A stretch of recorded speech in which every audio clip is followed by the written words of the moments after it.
Hey guys, welcome back. It's Luna Noir. I did not do this earlier because I was busy with stuff, and I'm doing it now at like 1:30 in the morning because, well, I was busy all day. I went out to dinner and I got back like almost close to midnight, and then I had I forgot I had like a ton of YouTube videos queued up before doing this, so I decided to go through those before watching the latest episode to Magical Girl Side, which I gotta say was a very satisfying episode. My wish has finally been granted. Aya's terrible brother got exactly what he deserved. Stepping back to the ending of the last episode, he is still wearing Nijimin's panties, and he finally reveals his true colors to her. He nearly gets her to hang herself, but then one of the other magical girls, the one who has the ability to heighten her abilities, crashes in to save her. And she almost succeeds at getting Nijimin out of there before he can do anything to control them any further. But he already laid his trap by getting into Nijimin's head using her magical stick anyway. So then the girl who came in to save her, Asagi, I believe? I forget her name. He told her to go and kill the person controlling her, which is Koharu, which, as we know, is a boy cross-dressing as a girl. But his magical stick is basically mind control, and he can also be telepathically linked to any and all magical girls that he has been in contact with. So under Kaname, Aya's brother's control, Koharu is promptly struck down and almost killed. If not for the quick thinking of his friend, who is the girl who could ride a witch's broomstick, getting to...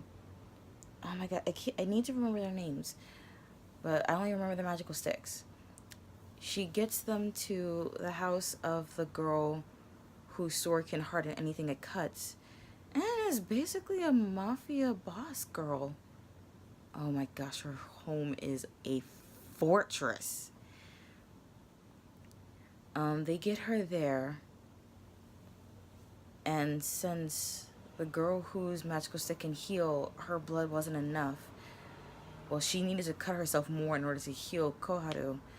Aya took it upon herself, since she feels responsible for what happened.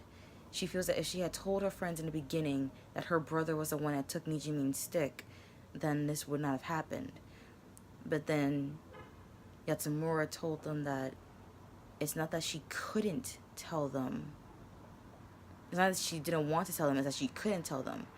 Because she felt that if they knew that her brother was responsible for taking Nijimin's stick, then the other girls would basically kill him. So to rat out her own family, despite all the atrocities he's done to her, it probably wouldn't completely solve anything. But it doesn't matter, because Nijimin was such a fucking blabbermouth and and told him everything about all the other girls. He knew exactly where to go, all of the sticks and their abilities, and who each belonged to. And with Nijimin still under his control, and after subjugating all the girls, he told Nijimin to go take the rest of the girls' sticks. She got to Koharu, who was basically still recovering after receiving a lot of Aya's blood. And basically Koharu's stick overpowered Nijimin's, basically. So they were able to talk telepathically. And now that she's no longer under his control, Nijimin now sees how evil Kaname really is, and that he was actually using her for his own purposes. And she also sees him tormenting his own sister. And the other girls see this too, and they're pretty much powerless to help, since, like I said, he basically subjugated them using Nijimin's stick. So Nijimin, in a fit of rage, charges at him But since he's holding the stick of the girl whose sword hardens anything, he cuts her. And it's pretty much fatal. But Nijimin does not go down without a fight.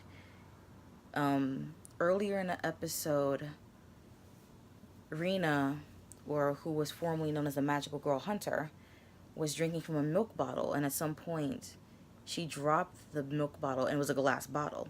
So Nijimin, using the little strength she had left, smashed it on the tatami mat and stabbed Kaname in the throat with it.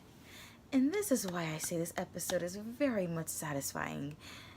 Because, like I said, he finally gets what he deserves. But the bastard doesn't go down without a fight either, actually. He may be injured, but it's only his vocal cords that are pretty much injured. I don't think she stabbed deep enough for him to basically bleed out on the floor. Oh, also, sick note, he actually drank some of his own sister's blood since she was still using the other ghost stick, the one that can heal people by cutting herself and everything. And he was only injured because the girl who can heighten her abilities and everything pretty much gave him a clothesline and a right hook to the mouth. And that was also very satisfying. But anyway, Nijimin is no more. She died smiling. And we get to see her past, how when she was young, she just wanted to make people smile. So she decided to become an idol. But then one day she came home to find that her father had hung herself. And apparently he had racked up a lot of debt. So the guy who came to collect said that her and her mother would have to pay off her father's debt by basically prostituting themselves, which sucks.